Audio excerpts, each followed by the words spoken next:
दिल्ली के सीएम का आज से 3 रोजा गुजरात दौरा है। बता दें कि अरविंद केजरीवाल और भगवंत मान गुजरात दौरे पर रहेंगे। 3 दिन में 6 रैलियों में शामिल होंगे दोनों ही लीडर। तो गुजरात में आम आदमी पार्टी अपनी सियासी जमीन तैयार करने की कवायद में जोरों शोरों से जुटी हुई है। आपको बता दें कि आम आदमी पार्टी के दिग्गज इस वक्त लगे हुए हैं गुजरात में, मुसलसल रैलियां कर रहे हैं, अवामी राब्ते को मजबूत करने की कोशिश में जुटे हुए हैं। और इसी सिमत में एक बार फिर से अरविंद केजरीवाल गुजरात के दौरे पर रहेंगे। उनके साथ पंजाब के सीएम भगवंत मान भी इस दौरे के दौरान रहेंगे शामिल।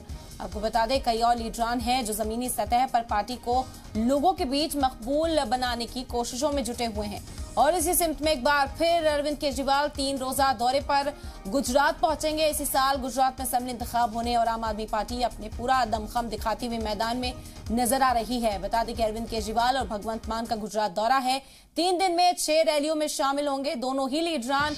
अवामी राब्ते को कायम करने की कोशिश लगातार अरविंद केजरीवाल कर रहे हैं। मकामी लोगों से मुलाकात कर मुद्दों को उठाने की कोशिश और बड़े चुनावी वादे।